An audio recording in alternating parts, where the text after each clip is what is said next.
Morada Noticias, una herramienta ciudadana para cuestionar el poder y recorrer la ciudad amada.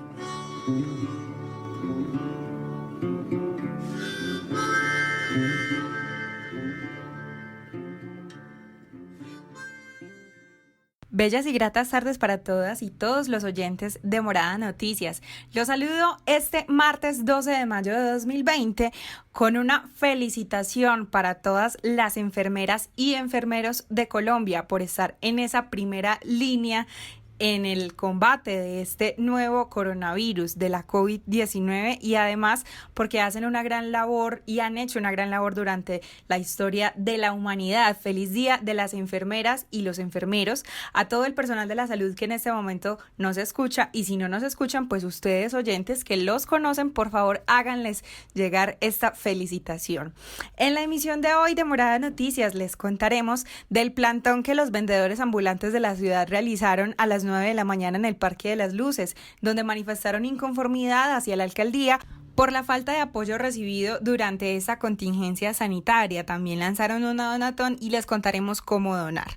El aumento, por otro lado, de las basuras en la vía pública de diferentes zonas de acá de la 13 de San Javier es una problemática para la comuna porque por mala disposición de residuos sólidos, la comunidad le pide en varias que estén más atentos a ciertos lugares críticos. Les contaremos cuáles son. Además, hay muchas voces inconformes entre los promotores de la bicicleta por el número de kilómetros de ciclorruta a los que se comprometió Quintero en el plan de desarrollo, que distan mucho de sus promesas de campaña. Y la Feria de las Flores se vivirá por medio de una estrategia virtual y semipresencial. Se transmitirán eventos a través de canales locales y el desfile de silleteros no tendrá público. Se realizará bajo otras condiciones en el corregimiento de Santa Elena. Les hablaremos de otros eventos virtuales en la emisión de hoy y también de qué nos respondió la Secretaría de las Mujeres cuando les preguntamos por la situación de feminicidios en Medellín este año, sobre todo en los 3 casos que se han presentado en la Comuna 2, Santa Cruz. Además de eso, hoy la columna de Chamán Mori, nuestro alcalde de la imaginación, trata un poco de Medellín me cuida, de datos, pero también de perifoneo y también de PM. Y para cerrar nuestra emisión, como siempre, @Catabús en Instagram con las novedades del mundo geek y gamer, y una cereza del pastel, los poemas de Víctor Raúl Jaramillo de Reencarnación. Yo soy Laura Bayer, esto es Morada Noticias. Juan Pablo Pineda, buenas tardes. ¿Qué nos cuentas desde la Alpujarra, desde el Parque de las Luces? Laura, hola, bacano estar con vos y estar con los chicos una vez más haciendo este noticiero. Sigue siendo un reto un poquito duro a veces, pero lo hacemos con todos los ánimos del mundo, porque la ciudad no para y porque nosotros no podemos parar y porque la gente tiene que seguir informada. Los vendedores ambulantes de la ciudad realizaron hace pocas horas una manifestación de inconformidad hacia la alcaldía de Medellín en el Parque de las Luces, argumentando falta de apoyo en esta situación de contingencia sanitaria por la COVID-19. Lubin Torres, representante de la Familia de la Calle, grupo de venteros ambulantes, nos contó los motivos por los cuales decidieron alzar su voz contra la administración de Daniel Quintero. La primera razón es la situación actual en la que nos encontramos los vendedores y vendedoras ambulantes. La gente tiene hambre, está siendo desalojada de sus casas, digamos, se está enfermando o su salud mental no está siendo, digamos, afectada. Y bueno, pues no solo los vendedores y las vendedoras, sino también sus familias. Hasta el momento no hemos recibido ninguna respuesta de la alcaldía a la carta que le enviamos el 26 de abril, donde exponemos cuáles son las urgencias que tenemos, cuáles son las capacidades que tenemos y las propuestas que estamos haciendo hacia el futuro, corto y mediano plazo, para, digamos, poder generar los ingresos que nos permita subsistir. Lubin nos dijo también que tienen dudas sobre las estadísticas oficiales y acusa a los gobiernos local y nacional de ser irresponsables en la decisión de las aperturas graduales. Según él, prevalece el interés económico sobre la vida. Lubin nos contó que, tras una reunión entre la alcaldía y un grupo de venteros, se habló de la posibilidad de salir a la calle para realizar sus ventas, pero, pero mostró su preocupación por el posible número de contagios que haya entre sus compañeros y responsabilizó a Daniel Quintero de esto. Sobre dicha reunión hablamos con Guillermo Giraldo, presidente de la Unión General de Trabajadores Informales. quien nos expuso que fue determinada tras otras manifestaciones el pasado viernes por parte de los vendedores ambulantes. En esa reunión, que contó con representantes de las Secretarías de Inclusión Social, Participación, Desarrollo Económico y Seguridad, además de los representantes de las organizaciones, se acordó enlazar el trabajo entre espacio público y los vendedores. Esto afirmó Giraldo sobre el número de vendedores ambulantes. No, eso es tema para hablarlo, pero no sabemos todavía para cuántas personas ni cómo se va a dar. Eso de pronto la idea surge y estamos haciendo pues el trabajo, pero eso sería de pronto para el tema de la próxima reunión y tema para evaluar. Son muchos los que ya están ahí afuera trabajando, entonces para nosotros pues digamos es importante tener los permisos y la cosa ahí, pero hasta el momento se plantea la posibilidad y se va a buscar la forma de cómo podamos con unos temas especiales, unos protocolos especiales se pueda dar. Y eso ya lo plantea el subsecretario y obviamente nosotros por la necesidad de salir. Pero eso es tema de pronto de la próxima reunión. Los vendedores fueron citados hoy 12 de mayo a la plenaria del Consejo de Medellín. Hola Laura, con el buenas tardes para todos nuestros oyentes y para todo el equipo de Casa Morada. Pues Laura, aunque ando en Barbosa, aún sigo enterándome de cositas que pasan en las comunas de Medellín y que en esta ocasión, gracias a Juan José Orozco, uno de los editores de Ciudad, puedo contarles la problemática que viven en la 13 con el tema de las basuras y que estoy segura que pasa en diferentes partes de la ciudad, solo que no se denuncia. Los vecinos de San Javier piden atención en varias por la mala disposición de los residuos sólidos en vías públicas de diferentes zonas de la comuna. Oswaldo Calle, administrador de la zona de la empresa recolectora, nos dijo que hace falta que las personas tomen conciencia, pues que sacan los residuos durante toda la semana, cuando la frecuencia del carro recolector solo son los miércoles y sábados. Además, también expresó que ha implementado los contenedores en partes como la Independencia 2, que tiene 18, y lo que se ha logrado es que haya una sobrecarga tan grande de basura que los daña, y es ahí cuando se afectan las vías públicas. Además, le hizo un llamado a la Policía Metropolitana del Valle de Aburrá. Solamente la policía, y es el apoyo que no hemos encontrado en la policía, porque no solamente es en Comuna 13, en otras comunas pues, que yo manejo, no solamente es allí, la policía no está haciendo su labor con el código de policía. Ya en repetidas ocasiones, en muchos puntos que ellos conocen, se les ha manifestado pues la inquietud a que empiecen pues como con esas sanciones y no se han tomado las medidas, pues hasta el momento no se ha visto una acción efectiva de esas sanciones, porque el código de policía pues lo establece y bueno, no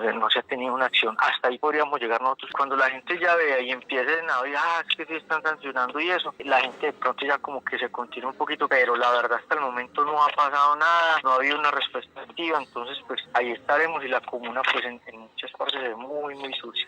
Además de las basuras, en los sectores como el bulevar de ingreso a las escaleras eléctricas denuncian gran cantidad de escombros que son arrojados semanalmente. Por eso Oswaldo Calle pidió recordarle a la comunidad que ese es un servicio adicional, el cual se debe pedir en la línea amiga del aseo 444-5636. También hablamos con Luz Marina Jaramillo Valencia, integrante de la Acción Comunal de Los Ángeles, quien nos dijo que es consciente de esta problemática que vive la comuna hace años, pero que también es necesario que se concientice a la población. En la Comuna 13 siempre ha estado ese problema muy latente y es la necesidad de capacitar a los ciudadanos y ciudadanas con respecto al manejo de residuos sólidos. ¿Cuál es el propósito que tienen y cuál es la idea que tienen como para mejorar la situación de basura, de manejo de residuos? Si no tienen un proyecto, por ejemplo, desde la comunidad que se los presenta, atacarían los puntos críticos, llegarían hasta las partes más de las periferias, donde por ser tan apartados que no tienen como una veeduría continua y ni llega casi nadie allá, entonces la gente se descuida, la gente no se preocupa por cuidarlo del medio ambiente, la gente no se preocupa por llevar las basuras hasta donde las deben de llegar y sobre todo sacarlas en el día que corresponde. Entonces en esos puntos críticos nunca los limpian, nunca los atacan, no hay quien los organice. Sí sería positiva la intervención de en varias o desde allá desde las oficinas que deseen hacer un proyecto y que digan, bueno, con quiénes de la comunidad nos podemos conectar.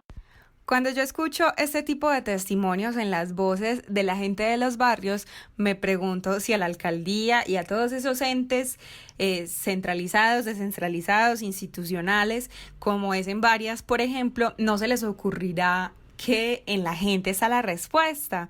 Finalmente, articularse quizá con las organizaciones sociales o esos que hacen presencia en los territorios, esos líderes barriales, les puede facilitar el trabajo. Pero es una opción que no muchas veces se contempla, como vemos acá en esta nota de En Varias, que gracias a Juan José Orozco Guerrero Mira, que nos regaló esta información, nuestro editor de ciudad. Por otro lado, Juan Pablo, volvamos a las alpujarradas, volvamos a la administración municipal. ¿Qué están diciendo respecto a la ecociudad? Respecto a que Medellín se convierta en una ciudad mucho más amigable con las bicicletas y con los peatones. 15 kilómetros de ciclorruta es una propuesta total de Daniel Quintero para ser construidos en su cuatrenio. Esta meta del plan de desarrollo deja inconformes a los promotores de la bicicleta en la ciudad, porque dicen que no corresponde con las necesidades de Medellín. Los colectivos de biciusuarios, en una carta presentada a través del concejal Daniel Duque, sostuvieron que esos 15 kilómetros son muy poco, justo cuando se discutía la línea de ecociudad del plan de desarrollo, el jueves de la semana pasada.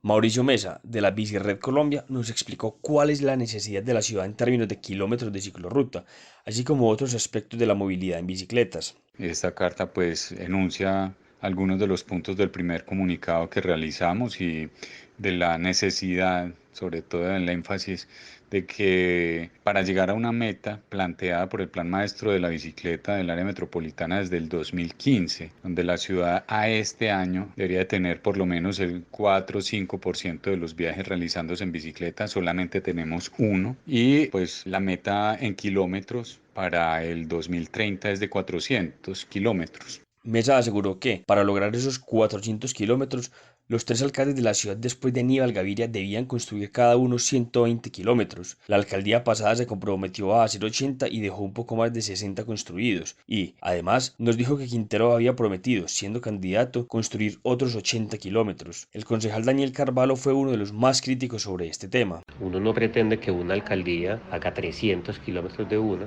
Sabemos que es muy difícil hacer 1 kilómetro de ciclorruta, pero pues, después de venir de hacer 50, 70 en la pasada alcaldía, no podemos simplemente decir que vamos a hacer 15, digamos que dando al traste un poco con todo el discurso de la movilidad sostenible del alcalde y del secretario. Entonces, por eso pusimos esa alerta en la discusión del plan. Mesa también nos contó que reconoce como positivo que en el plan de desarrollo haya un enfoque al número de usuarios de la bicicleta y que este suba del 1% al 4% en la ciudad, pero dice que no hay ninguna coherencia en la meta de infraestructura y la meta de educación para ese logro. Además que critica lo que él considera un menosprecio por parte de la alcaldía al número de kilómetros que necesita Medellín y le pide coherencia a la administración en su actuar. Tanto que hacemos marketing de ciudad y cuando tenemos que tomar decisiones valientes para entrar en una revolución industrial y en un valle del software donde necesitamos respirar aire puro, las metas ambiciosas en cuanto a movilidad activa son mínimas, dan grima. Entonces sí es una necesidad pues de que después de nuestra participación, de la expresión y de reafirmar un plan maestro de la bicicleta que no nos lo inventamos nosotros, sino que fue una cuestión estudiada, consultada con consultores, participamos en su construcción, participamos en la construcción del plan de desarrollo también, en este plan de desarrollo de Daniel Quintero, pues lo mínimo es que las metas sean coherentes. Muchachos, yo lo que tiendo a pensar acá en este tema de la bicicleta es que esos 15 kilómetros de ciclorrutas es como esa trampita que está haciendo Daniel Quintero para poder dejar sus indicadores en 100. Es que es muy fácil ponerse una meta de 15 kilómetros y cumplirla al final de 4 años de gestión. Federico Gutiérrez se puso una meta de 80, cumplió 60, como nos contaba Juan Pablo, y pues digamos que esos 60 versus estos 15 ya no representan un incumplimiento tan grande, nos hace ver las cosas como más en perspectiva. Entonces digo lo de la trampita es porque sí, o sea, 15 kilómetros son el 100% y son muy fáciles de cumplir, entonces al final de los 4 años ese indicador de ecociudad va a arrojar un 100% y entonces qué golazo, qué plan de desarrollo tan exitoso. Yo no sé si esa sea la mejor manera de actuar. Yo no sé, eso suena como que uno es un mal estudiante y coge menos materias para que el semestre sea más fácil, para no embalarse tanto.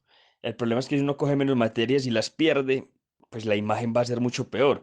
Además, pues sí, 15 kilómetros, eso es un asunto, no sé, pues es muy poquito. Y la pregunta es si lo que quieren es que los ciclistas pedaleen en el cielo, como una especie de analogía a esa canción de Escalona tan famosa, ¿cierto? Pues ya construyamos las vainas en el cielo a ver qué pasa. Y pues es bien curioso porque si estás en un enfoque de ecociudad y tenés un secretario de movilidad como Cadena que ha sido tan pujante en la defensa del uso de la bicicleta, pues plantear la construcción de solo 15 kilómetros, eso es irrisorio, eso es una tontería, eso es como decirle al papá, no te preocupes viejo, voy a perder este semestre 2 materias y no 4 o 5, eso no sigue siendo bueno. Me recuerdo un poquito un capítulo de Los Simpson cuando a Ned Flanders se le cae la casa después de un huracán, si no estoy mal, y empieza a caminar, perdón, y se la reconstruyen los vecinos del barrio, y empieza a caminar por un sector de la casa y dice como que, ay, el piso está muy grumoso, y Moe le responde, ah, sí, es que se nos acabó la losa, entonces pintamos el piso. No sé, más o menos me suena a eso. Esperemos entonces que esos 15 kilómetros de ciclorrutas no sean simplemente una delimitación en la calle con conos naranjas, como hicieron por estos días cuando le activaron un carril a las bicicletas. Pasemos a otros temas. Muchos eventos de ciudad este año se virtualizan, algunos se cancelan. Hablemos de la Feria de las Flores, Yurani Alzate. La Feria de las Flores se vivirá en casa por medio de una estrategia virtual y semipresencial que determinó la alcaldía. Los eventos se transmitirán a través de canales locales vía streaming. Además, habrá recorridos por la ciudad que cumplirán todas las medidas de bioseguridad necesarias para poder llevar las silletas y los artistas hasta los hogares de los ciudadanos.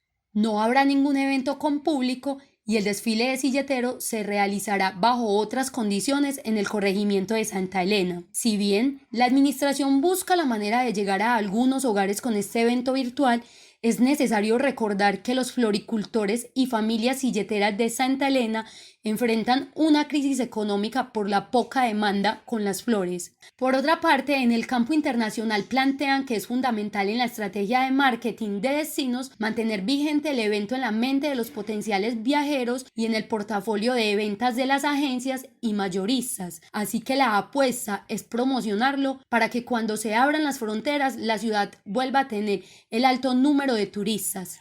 Y otro evento que se vivirá en los hogares medellinenses de manera digital es la 14ª Feria Popular Días del Libro, con el lema de Diásporas.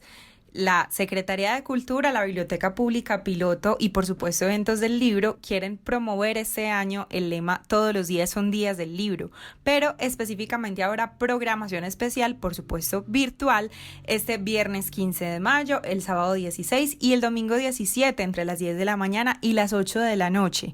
En la página web días.fiestadellibrolacultura.com se pueden consultar la programación y por supuesto ingresar a los eventos desde sus casas. Y para finalizar nuestra sección informativa, estuvimos bastante consternados las semanas pasadas por todos esos casos de feminicidio que se han presentado en la Comuna 2 Santa Cruz y los 12 que lleva Medellín en lo que va del 2020. Yurani Alzate consultó con la Secretaría de las Mujeres cómo se estaba interviniendo esta problemática, especialmente en Santa Cruz, pero de la Secretaría de las Mujeres nos contestaron algunos otros datos, alguna otra información que vemos pertinente contar acá porque puede salvar vidas. Dale, Yuri. Desde el 1 de enero hasta el 6 de mayo de 2020 han asesinado a 12 mujeres en Medellín, de los cuales 8 casos fueron reportados como feminicidios. 2 de ellos aún se encuentran pendientes por clasificar y en uno no se obtuvo información completa del asesinato. La Secretaría de las Mujeres de Medellín informó las estrategias que se tienen desde la alcaldía para enfrentar la violencia contra las mujeres en todas las comunas de la ciudad. Según el informe, hay 3 mecanismos de atención y protección: la línea de atención 123 Mujer, por el cual se brinda atención psicológica a mujeres en riesgo víctimas de violencia basada en género. Los hogares de acogida también hacen parte de la estrategia y es una atención durante 42 días para mujeres que expresan estar en riesgo su vida por la violencia con la que conviven. El alojamiento puede ser familiar o individual. Además, se realiza un acompañamiento integral durante el tiempo que la víctima esté en el hogar. Finalmente, desde la Subsecretaría de Transversalización se han venido ejecutando proyectos que buscan erradicar la violencia contra las mujeres, como son territorios seguros para mujeres y niñas. La ciudad además cuenta con el Consejo de Seguridad Pública para las Mujeres, encabezada por Juliana Martínez Londoño, secretaria de las Mujeres, y otras entidades como la Defensoría del Pueblo, el Instituto Nacional de Medicina Legal, la Fiscalía, la SIJIN, la Unidad de Derechos Humanos de la Policía Metropolitana, la Procuraduría, la Personería de Medellín, la Unidad Nacional de Protección, la Ruta Pacífica para las Mujeres, las Secretarías de Seguridad, Salud, Inclusión Social, Familia y Derechos Humanos, Cultura, Juventud, entre otras. Las reuniones del Consejo son bimensuales. La primera se realizó el 27 de febrero de 2020 y la segunda sesión está citada para el 14 de mayo, la cual tiene como objetivo el fortalecimiento de la prevención, atención y protección de las mujeres víctimas de violencia, especialmente en el contexto de la emergencia y el confinamiento. Morada Noticias es una producción del colectivo Morada, Casa de las Estrategias, Latina Estéreo y Universo Centro. Este proyecto es parcialmente financiado por la Interamerican Foundation y la Fundación Confiar. Pero podemos crecer más. Envía tus historias al WhatsApp 350-666-8436. Comparte nuestro contenido o escríbenos a noticias@morada.co si te gustaría sumarte a nuestros patrocinadores.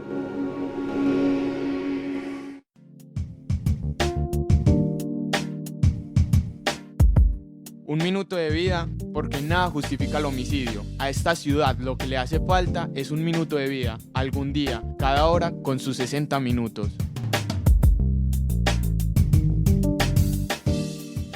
Ayer lunes 11 de mayo de 2020, en la comuna Tres Manrique, en el barrio Santa Inés, un joven de 24 años llamado Juan Pablo Echavarría fue asesinado a las 9:50 de la noche. En lo que va del año hemos perdido a 127 personas a causa de la violencia homicida, 127 seres amados que nos harán falta, 127 ciudades posibles que no conoceremos, 127 personas que tenían familia, quizá hijos, quizá hermanos, primos, amigos, sueños y miedos como vos y como yo. En especial recuerdo uno de los sueños más grandes que tenía Miguel Ángel Marín Arango, nuestro Migue, nuestra rata, nuestro adolescente asesinado en febrero de este año. Migue quería irse a patinar a Estados Unidos porque era skater. Además de eso quería recorrer su ciudad sin miedo, esa era su rebeldía amorosa. Por Migue y por las otras 126 personas que han sido asesinadas en lo que va del 2020, dedicamos un minuto de vida.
Datos para combatir al poder.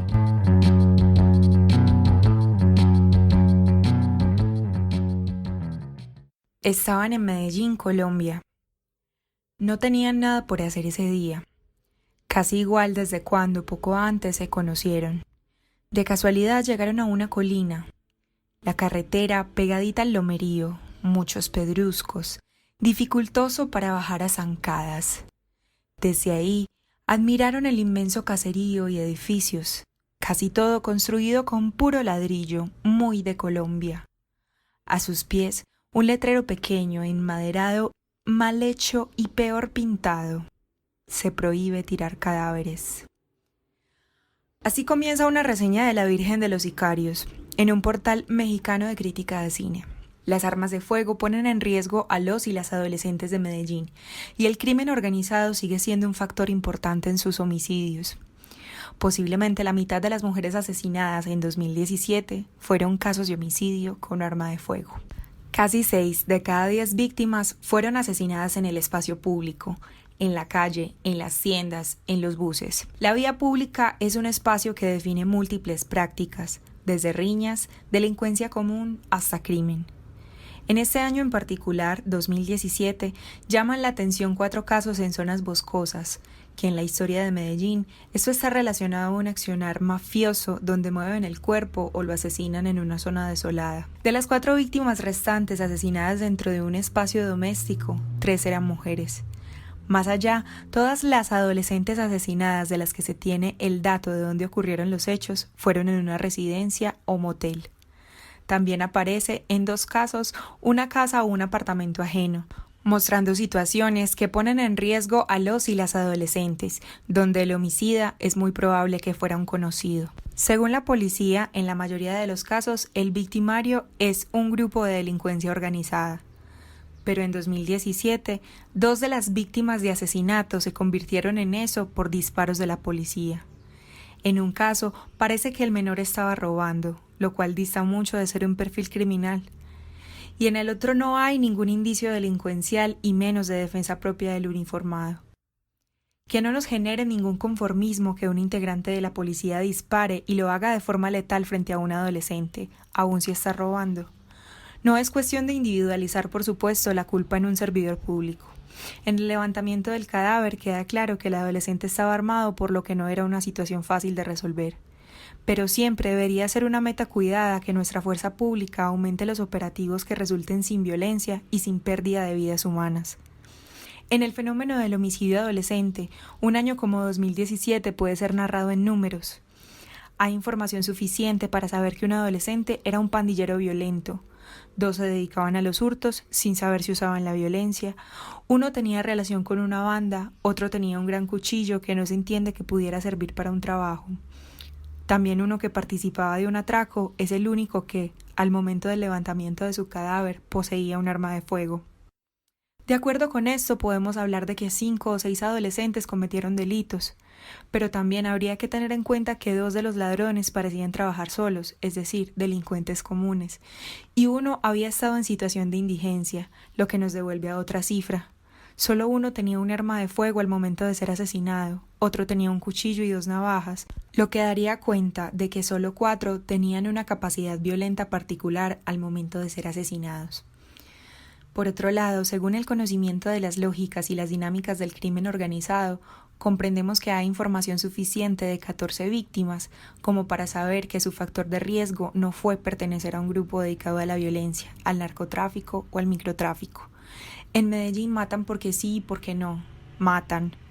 Aunque 2017 parece un año lejano, la mitad de los homicidios en Medellín continúan siendo, en 2020, de personas jóvenes entre los 14 y los 28 años. Esperamos que con estos datos que fueron construidos con base en el SISC, el Sistema de Información para la Seguridad y la Convivencia, la Policía Nacional de Colombia, y las necropsias de 2017 de víctimas entre 13 y 17 años del Instituto Nacional de Medicina Legal en Medellín, podamos tener un panorama más amplio y una conciencia más honda de cómo se configura el homicidio en Medellín. Con respecto a estos datos, una siempre se pregunta ¿por qué otra vez? ¿Por qué otro joven? Y es una historia que repetimos y repetimos, y mientras pasa el gobierno, pues mientras pasa cada gobierno, tenemos la fe de que haya una política contundente que mitigue esta problemática. Los jóvenes en general y en general toda la comunidad, perdón, en vez de bala necesitan apoyo. Además, me parte el alma que seamos una cultura tan mediocre. Cada domingo en la iglesia, pero muchos católicos, muchos creyentes se alegran del asesinato de un joven que simplemente tuvo oportunidades diferentes o no tuvo ninguna oportunidad. No estoy diciendo que sea válido, pero es que en realidad en la ciudad matan hasta por la pintan. No que porque es muy nea, que no hace nada, pero porque tantos estereotipos. Además, me preocupa muchísimo que la sociedad elija a qué muertos llorar. Una persona pobre sin oportunidades poco le importan a los mediocres, o me atrevo a decir que la institucionalidad se hace la de la vista ciega. Tenemos que replantearnos en realidad cada acto y pensar en qué ciudad queremos para nuestros jóvenes, para nuestros niños, una ciudad que mata o una ciudad que apoye a que se superen. Uno quisiera poder realizar comentarios jocosos como solemos hacerlo en el análisis de los datos, muchas veces burlándonos de las cosas absurdas que hacen las administraciones públicas. Hoy claramente no se puede. Hoy nos toca ser serios porque estamos hablando de un asunto que rompe a Medellín, que es la violencia homicida, el robo de las vidas y el robo del futuro que hay en una ciudad en la que el modo como tal es la violencia. Casi que podríamos decir que es el sobrenombre, el apodo de Medellín. Es triste, es muy lamentable. El alcalde Daniel Quintero puso el lema para su administración de Medellín Futuro y uno tendría que preguntarse, ¿puede haber una Medellín Futuro en la que los asesinatos sean tantos? Sí, este año hemos tenido disminuciones, pero una sola muerte sigue siendo demasiado. En el caso de las mujeres, por ejemplo, hemos tenido 10 asesinatos, que son 8 menos que el año pasado, a la fecha, eran 18. Pero es que una sola mujer que se muera, una sola mujer asesinada, ya es demasiado. Y si alguna de esas mujeres quería tener hijos, si era su visión, su deseo, ¿cuántos Medellines estamos perdiendo ahí? ¿Cuántas ciudades estamos dejando ir? Laura menciona a la Virgen de los Sicarios para hablar un poquito del asunto de que sea el espacio público en el que más se mata. Eso me recuerda a una escena en la que hay un morro que pone en un cartel que dice prohibido arrojar cadáveres. Y es muy triste porque es una muy buena analogía de esta ciudad. Hay que preguntarse por la infancia, qué infancia estamos creando en esta ciudad, qué infancia estamos teniendo. Y nuevamente, repito, hay que preguntarse por el futuro. Podríamos hacer una comparación entre la Medellín futuro de Daniel Quintero y Rodrigo Deno futuro de Víctor Gaviria. ¿Tenemos realmente futuro en una ciudad en la que se mata tanto? Y ante tu comentario, Juanpa, yo tengo que decir tres cosas. La primera es que sí, hay 10 mujeres que fueron asesinadas en lo que va de este 2020, identificadas como mujeres biológicas, pero además de eso hubo 2 transfeminicidios, entonces ahí no solamente se asesinaron 2 ciudades posibles, sino también 2 personas que tenían sueños y miedos, igual que vos y yo, y que posiblemente se imaginaban una ciudad libre de violencias. Además, con lo que decís, pues quise empezar el fragmento de los datos con la Virgen de los Sicarios, porque hay algo muy bonito que una vez me dijo Gustavo Forero. Él es el organizador de Medellín Negro, el Congreso de Literatura Negra de Medellín y profe de la Universidad de Antioquia. Gustavo Forero me dijo, antes tenemos que seguir hablando de criminalidad, pero hablarla bien. Es decir, no es que se deban prohibir películas como a veces queremos darle la espalda a la realidad, a la Virgen de los Sicarios, por ejemplo, o La Vendedora de Rosas, todas estas películas que a propósito pues nos regala Víctor Gaviria y que lo vamos a tener muy pronto en los micrófonos de Morada Noticias porque los editores de Ciudad están preparando una entrevista con él. Pues de todo esto hay que hablar, pero hay que mirarlo a la cara y hay que concientizarnos de la realidad del homicidio, muchas veces sin esa emocionalidad de tipificar a buenos y malos en una ciudad. Y por último, quiero decir que como ciudadanos no podemos olvidar que el homicidio es el origen del miedo en Medellín y el miedo es lo que genera parálisis, y con parálisis no podemos atender, atacar, vigilar otros delitos que ocurren en la ciudad como la corrupción. A veces no tenemos esa conciencia de cuánta plata se nos roban, por ejemplo, en nuestros impuestos, y esa no conciencia está relacionada con esa parálisis que nos genera el miedo en las ciudades. Entonces es por eso que deben importarnos unos datos como los de hoy. También le mando un saludo a Juan José Velázquez Olarte en la edición de este podcast. Está ahí tras micrófonos por esta semana. No puede locutarnos nuestros datos para combatir al poder, pero siempre deja este programa como un lulito para ustedes, quienes nos escuchan en vivo y también quienes nos escuchan en nuestro podcast en mixcloud.com/moradastereo. Esta es la canción del día, patrocinada por Ciudad Frecuencia.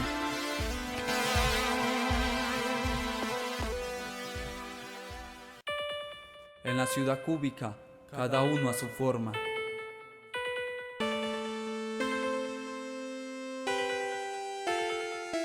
Amanece la ciudad, muchas cosas hoy te esperan. Caminar es un juicio, si busca la respuesta. Bajar de la ladera cuando montaña día pega. Apuesta su vida, tal vez ganas, tal vez pierdas. Simbología, lenguaje, en cada uno es un lugar. Y al caminar por este valle, ancho y largo en sus ciudades, encontrando tus sueños de frente a la realidad. El aire brinda respuesta consciente al andar. Historias centenares porque existen los sueños. Contradicciones, reflejo, conflictos internos, producto de su época. Marginado ese reflejo cuando el campo se despuebla y eres cubo en tus anhelos. Educarte en la indiferencia, quienes duermen en las aceras. Hablar de lo que no has visto, una madre en su pena, la que cruza la calle cuando un joven se acerca al que ve el enemigo. Y el arma sujeta a los que buscan sustento, escarbando en la basura. Aquellos que prenden máquina, empieza su rutina. Ella, él, nosotros, cada uno a su forma, sintiendo la tensión porque nadie pregunta cómo vive el otro. Sin indagar calle, porque el pasado crea prueba de un mundo en decadencia. No vamos por el caminante, vamos por las cabezas, y es por las cabezas. Caminante despierta, ponte alerta, palabra los sueños, cada quien como quiera. Subiendo las lomas, bajando a las ciudades, pasan los años, me revelan las verdades. Caminante despierta, ponte alerta, palabra los sueños, cada quien como quiera. Subiendo las lomas, bajando a las ciudades, pasan los años, me revelan las verdades. Soy aquel fantasma solitario que anda a las ciudades, soy aquel pasado que vuelve en la actualidad. Soy el niño joven que duerme en el barrio, soy la mujer, el hombre que despierta en la urbanidad. Despiertos, dormidos, trabajando, comiendo, llevando el legado. Oídos sordos, mirar la gente, escuchan susurros pero no lo introyectan. Hablaré del mundo, sabrán de la razón, nunca oyen. Oídos, fijen su atención, olvidan el dolor del otro. Satanizar, buscando limpiar, justifican muerte de la vida. La partida pesa cuando almas se destrozan. Repite reportes, 10.000 más muertos. Velorios en los barrios, duelos de venganzas nunca soldarán. Matando al que ejecuta, peón ideología. Ficha de ajedrez más allá de la mira. Gritos en la noche, disparar quien caiga. Despierta, caminante, despierta. En el valle las verdades, todo puede suceder. Caminante, despierta, ponte alerta, palabra los sueños, cada quien como quiera. Subiendo las lomas, bajando a las ciudades, pasan los años, me revelan las verdades. Caminante, despierta, ponte alerta, palabra los sueños, cada quien como quiera. Subiendo las lomas, bajando a las ciudades, pasan los años, me revelan las verdades. Caminante, despierta.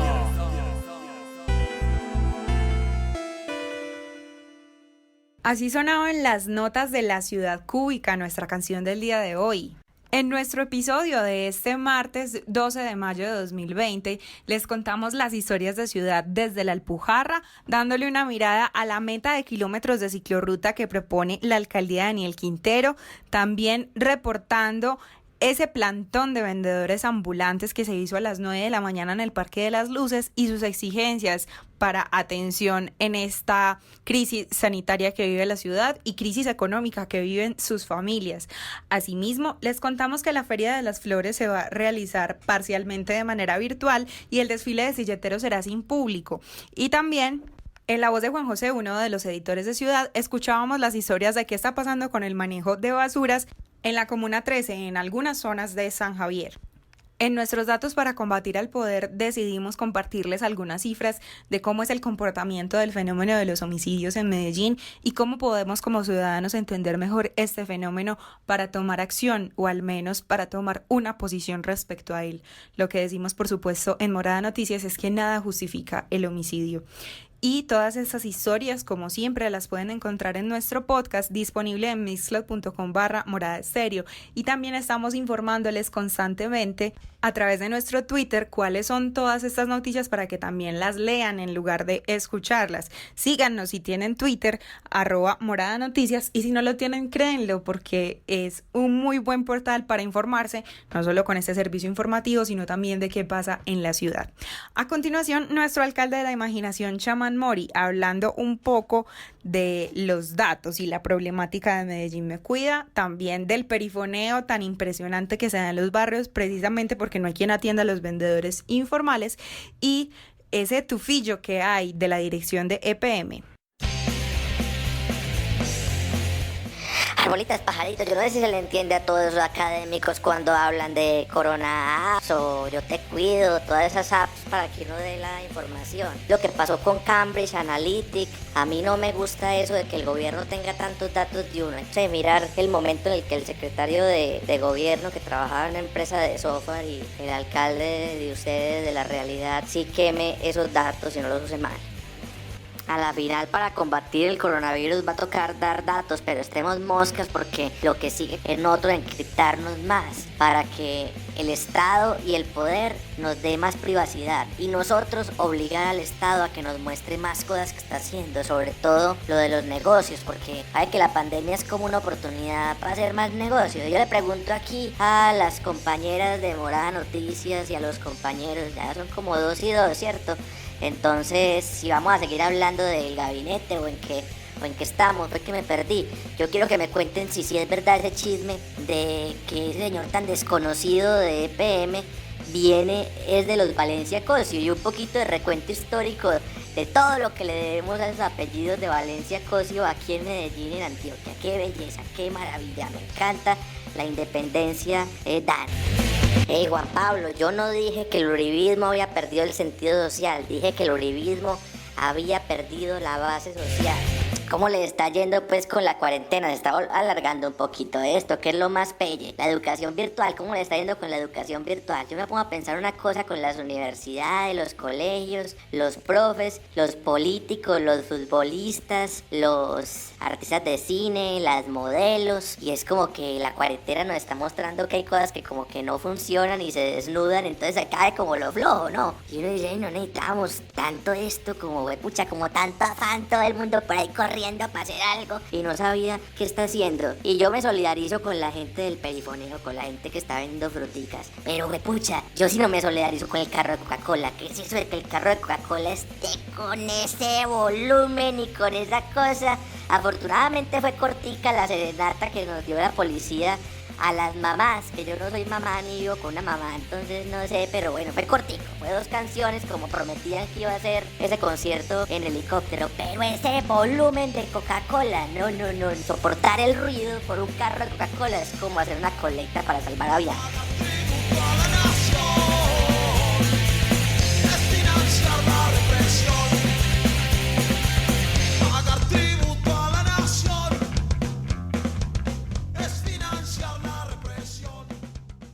Ah, caray, hace 8 días me equivoqué en público, entonces rectifico en público. Se habló fue de base social.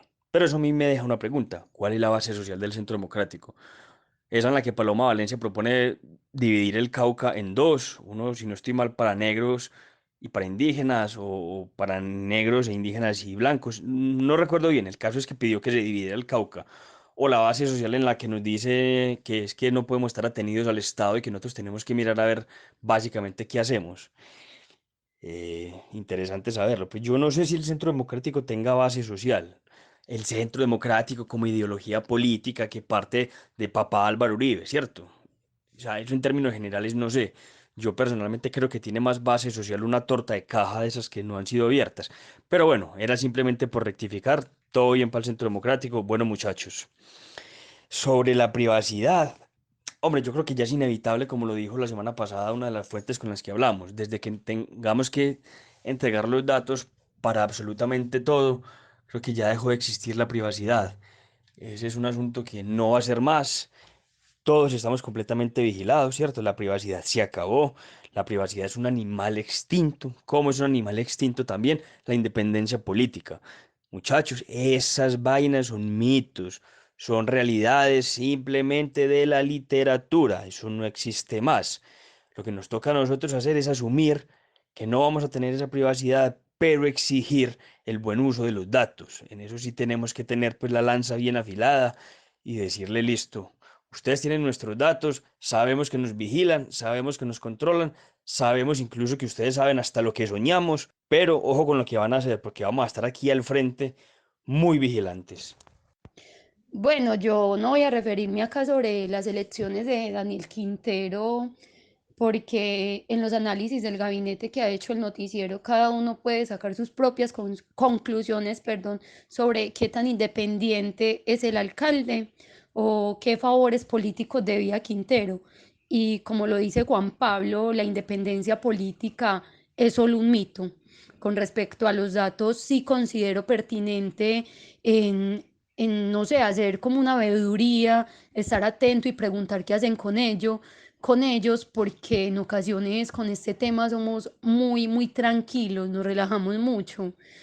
Y con respecto también al perifoneo, yo sí difiero con Chamán, porque es que, no sé, cada empresa, cada persona, cada entidad, lo que sea, está buscando estrategias de venta, estrategias que no sé si son válidas o efectivas, pero es como una situación en la que nos puso la pandemia y nadie esperaba.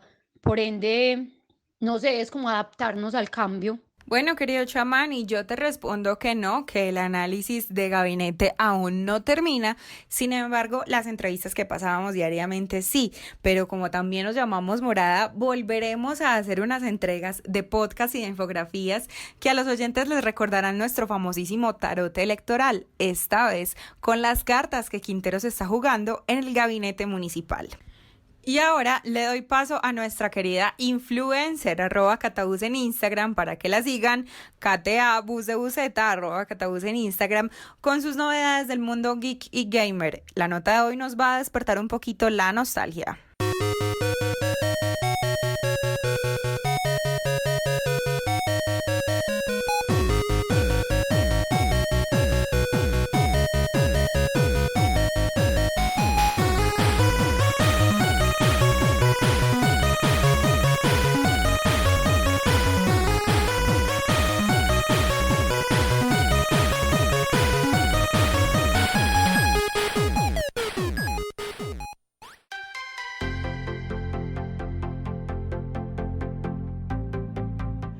Hola. Los juegos de mesa constan de un tablero y fichas de diferentes formas y colores.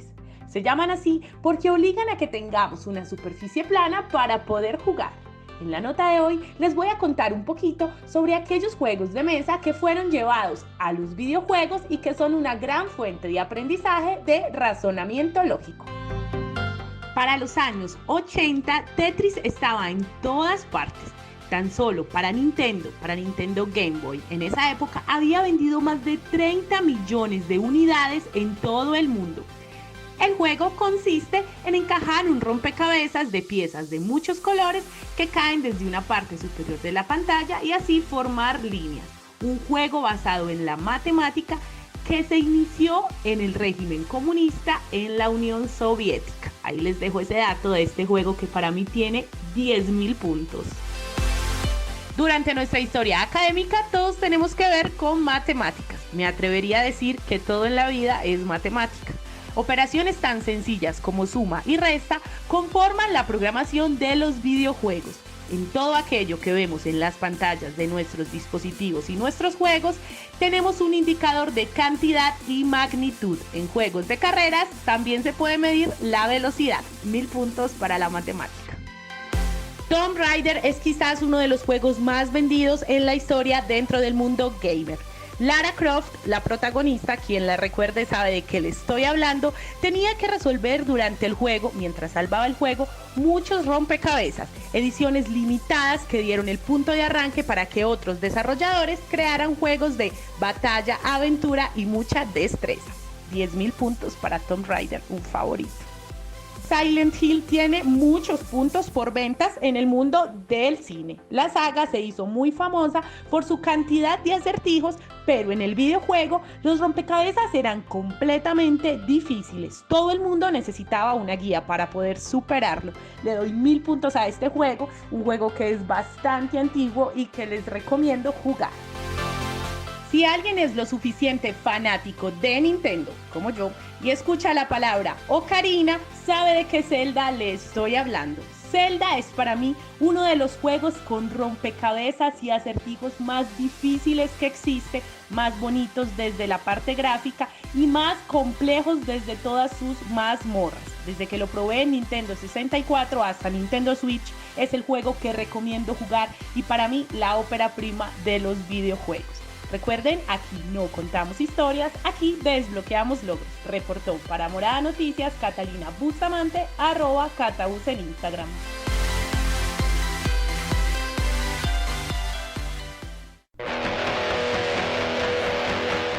Víctor Raúl Jaramillo con sus Nexus Universalis. Las condiciones de la vida generan atracciones que se reflejan en nuestros deseos. Son el espejo de la carencia o de una anhelada semejanza. Pero pese a haber un patrón definido, vamos cambiando con la vida. Lo que antes era una necesidad, una azarosa tentativa, ahora se convierte en un rasgo de nuestro carácter. Y se suelen repetir circunstancias, sobre todo a la hora de decidirse por una pareja, por una persona determinada. No obstante, la manera de afrontar las circunstancias es distinta en cada caso. Si no estamos listos para amar, no lo podremos hacer, pero a amar se aprende amando, pues no hay fórmulas para alcanzar el buen amor, aunque hagamos el amor y quedemos satisfechos. Nunca estamos listos para amar, eso sí. Hay miedos que nos detienen, que nos hacen más cercanos al fracaso que a un afortunado encuentro. Si no entramos en nosotros mismos, si nos damos un baño de realidad y nos confrontamos respecto a pasados errores y a las situaciones con que buscábamos compensar dichos errores, no podremos dar el paso siguiente y nos quedaremos dando vueltas en el mismo lugar. Así las cosas, no habrá crecimiento sino una empecinada costumbre, una larga fila de malos pasos, repeticiones inútiles de nuestros desaciertos, una rutina insana que solemos adjudicar a la realización de un destino inamovible. Un destino catastrófico, ciertamente. Víctor Raúl Jaramillo. Conversación de arte, ciudad y amar.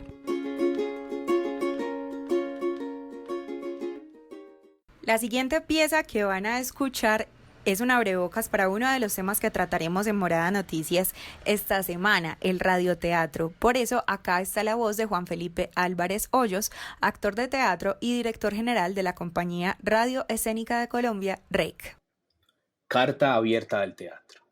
Querido teatro, me dirijo a ti de forma masculina por simple facilidad idiomática, pero reconozco que tienes una fuerza femenina innegable y poderosa que brota desde los cabellos ya sin adornos de oro de Hécuba la triste, se desliza por las manos manchadas de sangre de Lady Macbeth y aterra como la carne verde de Ofelia al nacer.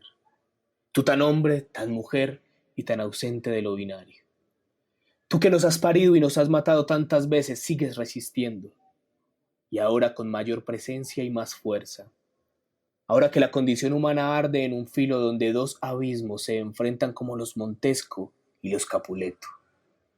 Uno, la vida que con todos sus matices nos envuelve en una ola de abundancia y miseria. Nos regala al mismo tiempo la voz que acaricia, pero también la imposibilidad del abrazo.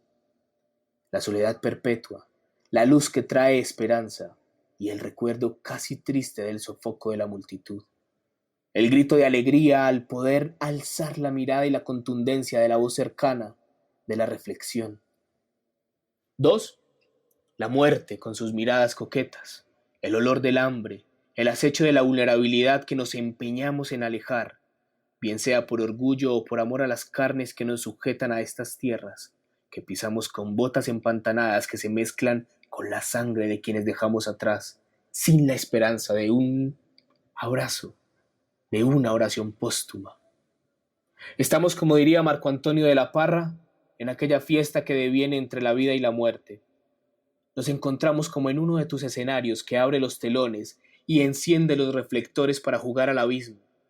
para transitar por los círculos de Dante con la sobriedad de Virgilio, para no dejar ni un solo instante de sentir el peligro sinuoso que hace hervir la sangre, que quema los poros de la seguridad y nos arroja envueltos en vestuarios y utilerías a tu gran escenario, que es a veces tan negro y a veces tan transparente como esa cuarta pared que nos inventamos para mantenerte en un metafórico encuentro de espejos con el espectador que, ansioso por saber más, desea quitarte la mantica del rostro para perderse en esa tan misteriosa mirada.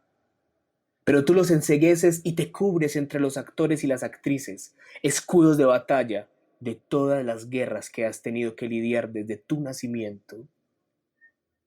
Quisiera, amadísimo mío, decirte gracias por permitirme sentir la pasión, por dejarme ir tras el deseo lenta y pacientemente conservando mi libertad, para verme crecer y entender que todo lo ajeno me es propio en el sentido que nada llevo en mi mochila al salir de función, que todo lo humano me nutre y en silencio me haces observar la nada, la quietud, lo inútil, la vida.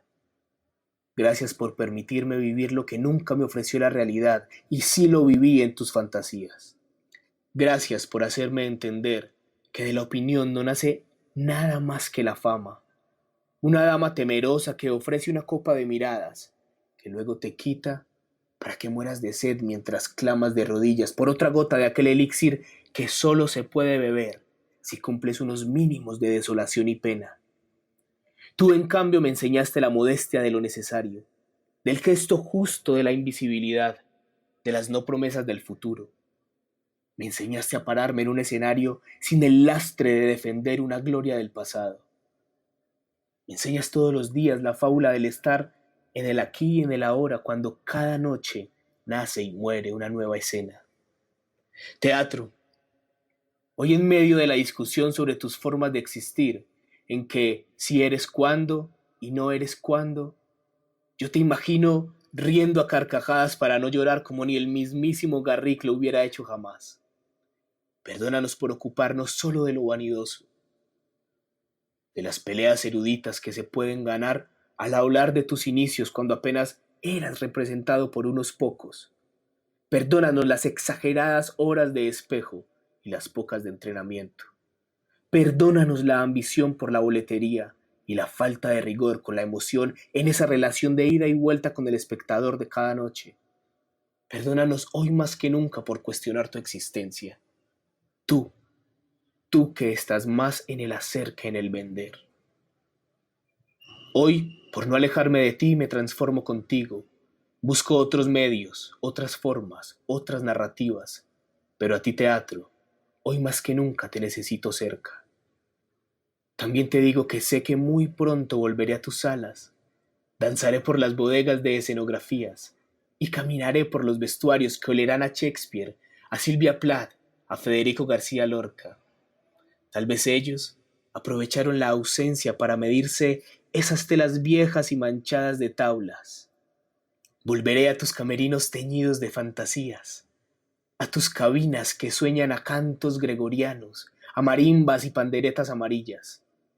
Apagaré de nuevo los viejos reflectores, hechos con tarros de lata, y diré con un grito contenido en el pecho: el teatro sigue vivo, porque él vive para darnos vida. Mayo de 2020, Juan Felipe Álvarez Hoyos, actor de teatro y director general de la Compañía Radio Escénica de Colombia, REC. Les deseo un feliz martes, mis queridas y queridos oyentes. Les deseo que Morada Noticias les alegre sus despertares al día siguiente de esta emisión, o bien sus cocinadas al mediodía o sus hechas de ejercicio en la noche. Mejor dicho, estamos esperando que las voces de los soñadores les ayuden a informarse mejor en Medellín y además los entretengan.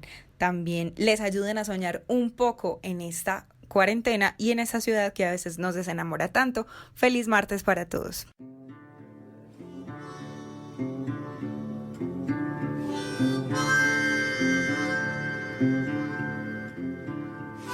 Morada Noticias, una herramienta ciudadana para cuestionar el poder y recorrer la ciudad amada.